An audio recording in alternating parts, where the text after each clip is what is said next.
Au nom de la Grande Bibliothèque, je vous souhaite la bienvenue à l'auditorium ce soir pour la conférence de M. Jean-Claude Poitras. Étant un acteur important du milieu de la mode ici, je vous rappelle que M. Poitras a été fait chevalier de l'Ordre national du Québec en 1996. Sur ce, bonne soirée et accueillons M. Jean-Claude Poitras.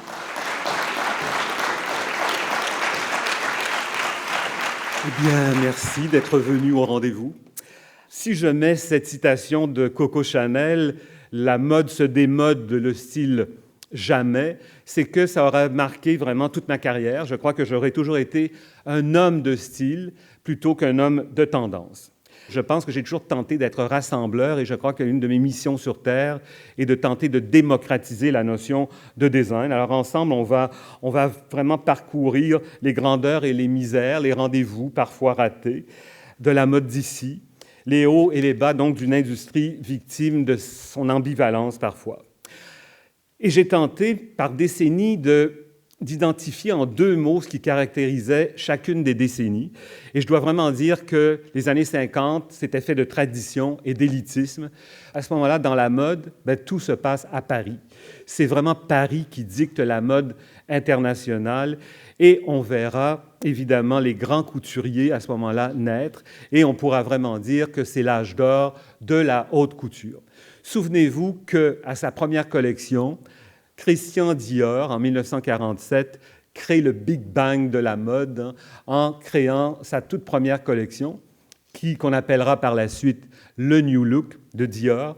Et donc Dior vraiment sonnait le glas de la morosité de l'après-guerre et disait « il est temps de refaire la fête ».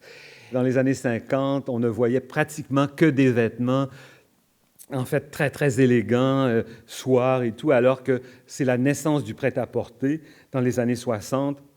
C'est vraiment le monde qui va se démocratiser à une vitesse incroyable. C'est le futurisme. On rejette toutes les notions du passé.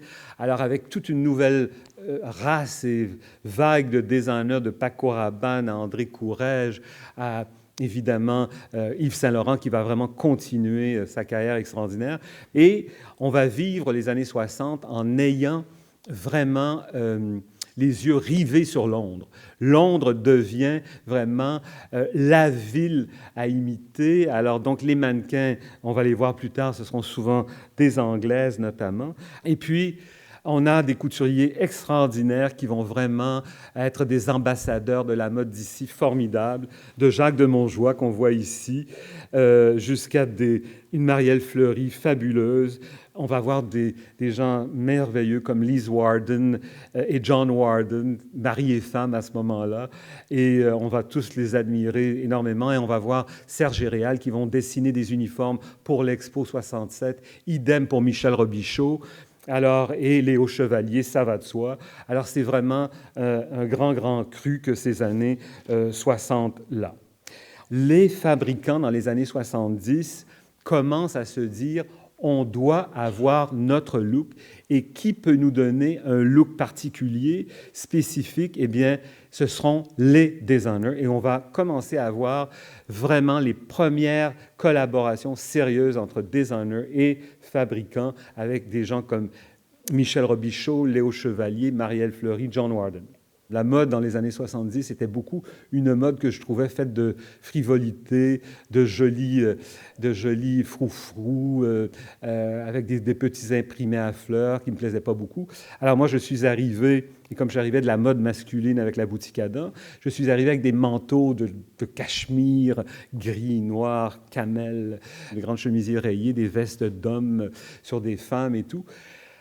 Et quand ils ont vu, à 2 semaines d'avis, à 2 semaines avant l'ouverture des collections, ce que j'avais fait, ils ont dit « mais c'est pas possible, ça n'a plus rien à voir avec ce qui était la collection Beverini ». Alors donc, ils m'ont dit « écoute, ou ça passe ou ça casse, si ça se vend pas, tu es mise à la porte ». Alors, une belle façon de me stimuler, n'est-ce pas? Et là, vraiment, on m'a dit carrément « tu as jusqu'à demain matin pour trouver un nom à cette collection-là ». Et j'ai dit « non, je vais le trouver tout de suite ». Ça va s'appeler Boff, parce que je suis de la génération de Gaston Lagaffe, et que Boff, pour moi, il y avait un petit côté irrévérencieux à tout ça, qui dit « ah ben, tant pis, ça marche ou ça marche pas ». Alors, donc, évidemment, lui, il ne parlait pas très bien français, ne comprenait pas ce que ça voulait dire. Alors, je trouvais ça trop compliqué de lui expliquer Gaston Lagaffe et tout le reste. Alors, je lui ai dit « Buff for Best of Fashion ». Alors là, il a trouvé ça absolument génial et il a dit « OK, Buff is born ». On va voir à quel point les années 80 vont être des années d'audace avec la folie de Cyndi Lauper, de Boy George, de Madonna qui va souvent, finalement être habillée par le génie de Jean-Paul Gaultier. C'est vraiment le power suit des années 80 avec Claude Montana, avec Thierry Mugler, avec Anne-Marie Beretta. On va voir le génie de Chantal Thomas qui va s'exprimer finalement dans la lingerie. On va voir également des créations formidables d'Azedine Alaya. Jean-Paul Gaultier va arriver et va vraiment être le magicien de la mode, comme d'ailleurs Christian Lacroix qui va arriver à ce moment-là. Mais on va assister à l'émergence également de la mode japonaise, qui l'eût cru. On avait l'impression que c'était que des copieurs et du cheap. Alors que ce n'est pas du tout le cas. Ils sont débarqués avec leur génie, de Issey Miyake à Comme des garçons, à Yohji Yamamoto. Et puis on va voir que les Américains, dans cette décennie, vont arriver également en force, avec vraiment une force de marketing et de publicité qui vont propulser leur marque vraiment à l'avant-garde. Et puis, ce sont les mannequins extraordinaires de Claudia Schiffer à Inès de la Fressange, à Christy Turlington, Naomi Campbell également, qui vont vraiment nous faire rêver tous.